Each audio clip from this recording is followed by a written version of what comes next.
I want to thank you for this opportunity for me to discuss a little bit about communication and why I think communication is important. We live in a society in which communication is happening on, I don't even want to say a daily basis, an hourly basis, minute by minute. We're flooded with communication from other individuals, and it's instantaneous. It's instantaneous through social media, through instant messaging, through emails, through text. My Fitbit just went off, and it's a text message that's connected to my phone.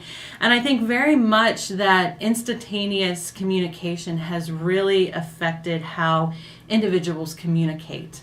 I think on one hand, my role as the Title IX coordinator, I sometimes act as the mediator between two parties who lack the ability to communicate face to face.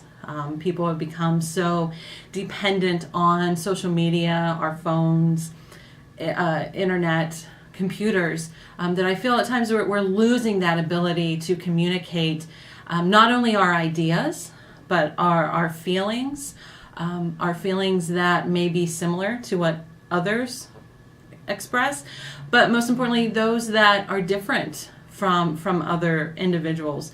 My role here at the college, I'm also the grant writer, or one of the college's grant writer, but I manage the grant process. And, that's another form of communication, I think, that we don't utilize very often. And when you're writing on paper, you really have the opportunity to get your thoughts out, to make sure that you're conveying your thoughts and ideas correctly, how you want them to be perceived.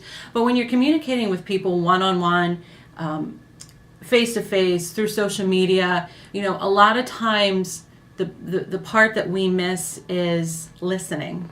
And I think that it's easy for us to sit behind a computer or a phone and see a story on Facebook and respond immediately or share it immediately without hitting the pause button and think about what we're saying or what we want to say, or take the time to investigate that story that we're sharing, is that a true story?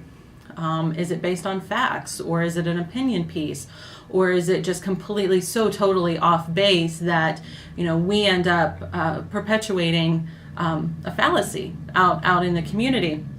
And so I think when you're talking about the current status of communication, you have to take that into consideration, and you have to take the time to sit down and communicate with somebody, have an open conversation, and listen to what they're saying. And we have, our community here that we live in Reading is a beautifully diverse community. We have families and individuals who have lived here for centuries. We have individuals who just moved here this week, from not only different parts of the state or the country, but also different parts of the world. And I think that just makes this community so much stronger, and there's so much variety there that we need to embrace that. But it also means that we're dealing with a lot of differences. We're dealing with communication differences, language differences, cultural differences, and the key to that is listening. And everyone has a valued opinion, and that opinion is based on their life experiences, where they came from, what they've gone through, and we're not going to be able to make that middle ground unless we listen, and we listen to what they're having to say, and we're listening to the reasons behind it. I was at a conference recently, and I found this to be like the most beautiful tool when dealing with people of different opinions. And you don't call someone out on that opinion. You don't say that opinion is stupid, I call you out. You call them in. You call them in to have a conversation, to sit down with you and say, tell me why you feel that way. Tell me why you believe that way. Let's talk about it. Let's talk about what our differences are. And, I see real hope in the community.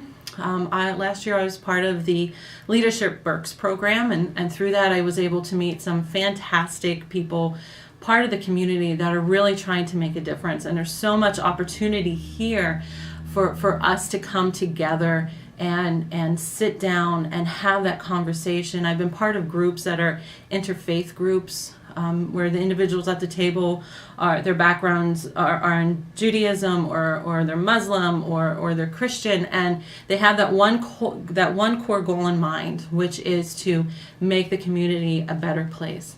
And you sit and you meet with these people, and you are involved in these conversations, and you learn that, again, it just comes down to listening. It comes down to inviting someone in, calling them in, not calling them out because their opinion is different.